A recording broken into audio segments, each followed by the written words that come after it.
Hello and welcome back to another video. In this video, I wanted to talk about one of my favorite books of all time, one of my favorite scriptures of all time, and something after reading which you will be transformed in either in a very dramatic, drastic manner or in a very subtle manner, which will eventually lead you on towards questioning your beliefs and eventually lead you to a very drastic transformation in your perspective. So, this book is called Avadhuta Gita, and let me recite you some of the verses of the Avadhuta Gita. The first verse that I present you here is: No one is my superior or inferior. I have no idea of neutrality, nor do I have any enemy or friend. How can I speak of good and evil? I am by nature blissful and free. Now, books like these, books written by enlightened sages of various traditions, and their words change something inside you when you listen to it.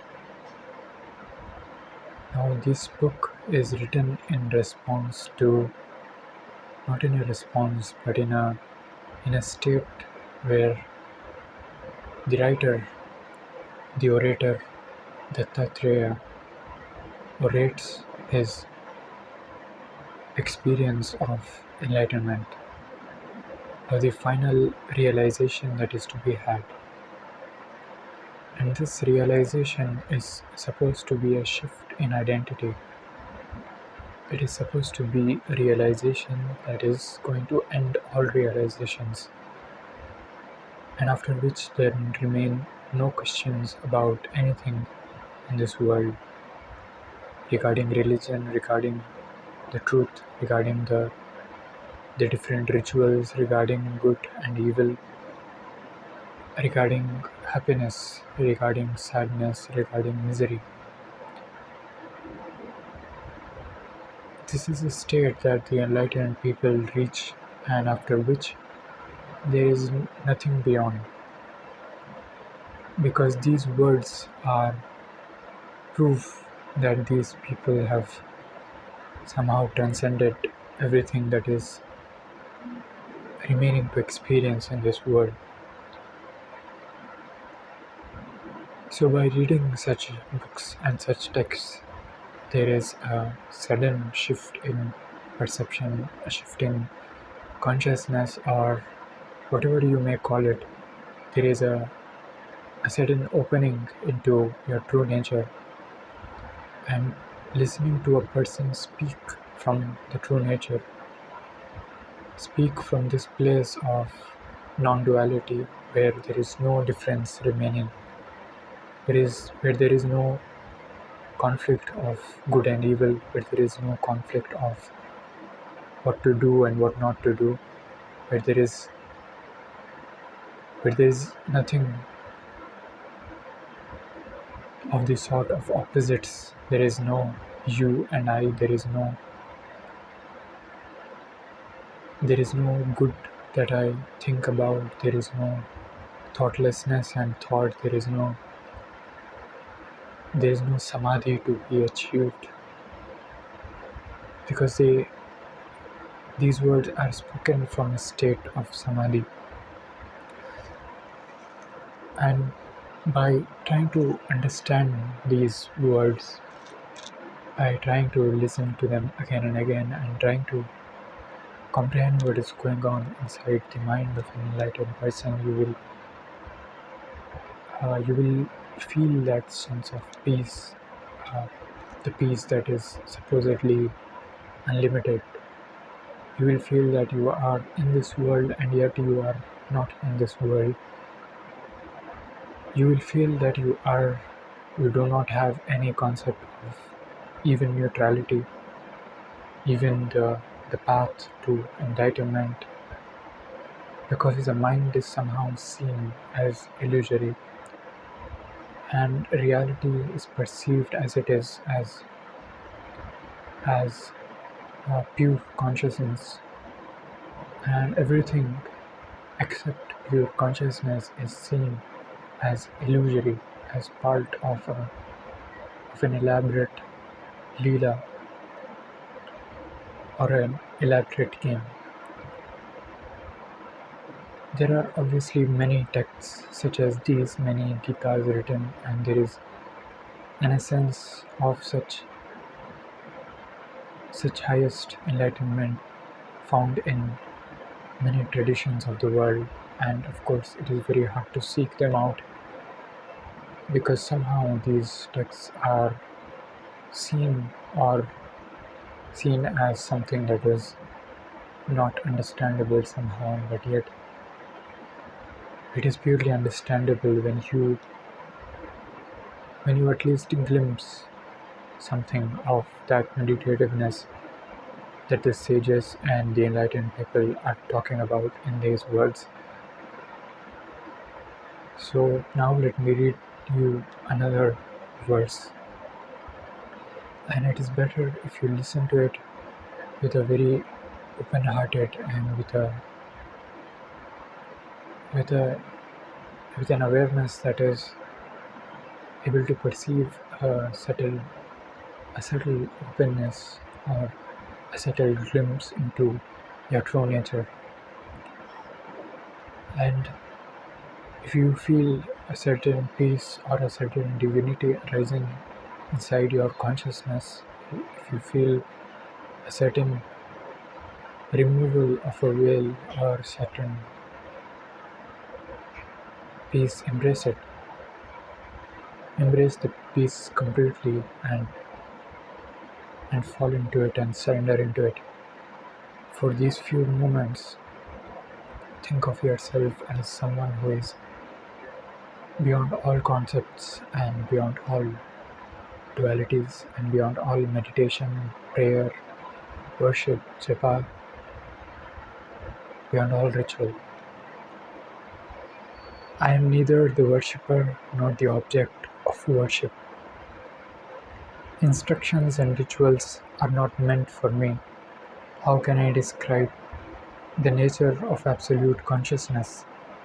I am by nature blissful and free. That is right. If you listen to it with openness, there is a sudden opening in your experience. There is a sudden removal of a veil. There is a vastness inside you that you are beyond all concepts, beyond all ideas, beyond all present, future, beyond everything. There is a subtle opening inside you, a gate. And if you simply open yourself up to this vastness and look at yourself, who you truly are, if you simply move your inner eye toward your inner self, you will feel that openness, that sudden fountain of bliss opening inside you.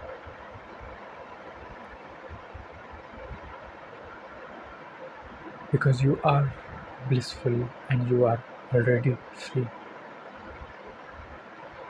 Your true nature is already free. There is nothing to do in this world. There is nothing to achieve in this world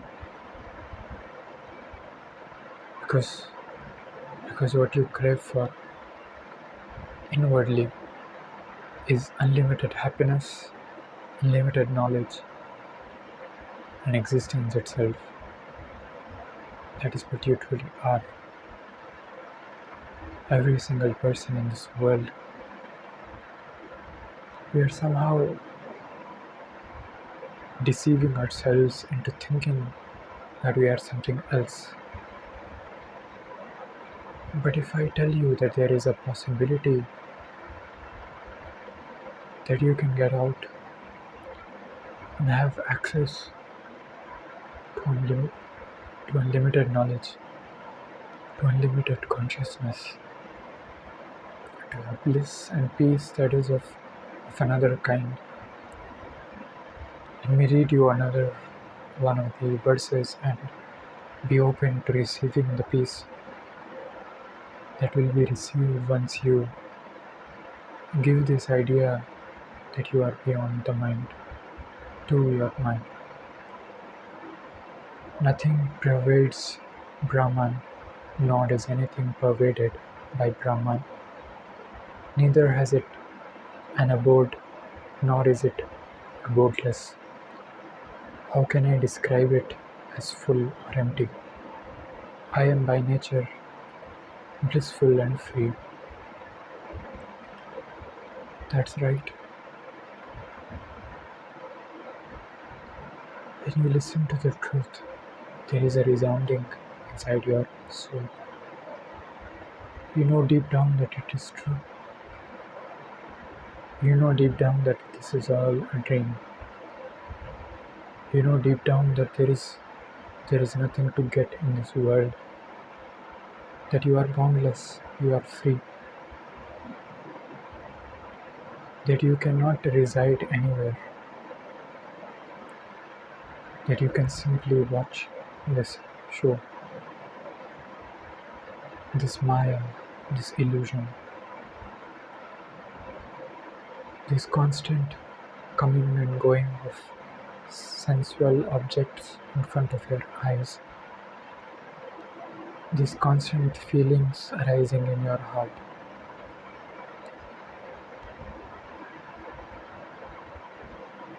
These ups and downs, these comings and goings, all of these are in your absolute nature, in the supreme reality. Myself is not the perceiver, not the object of perception. It has no cause or effect.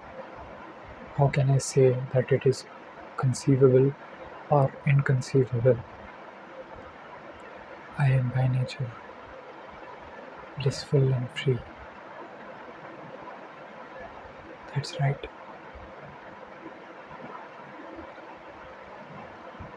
You cannot grasp anything in this world, no matter how much you try.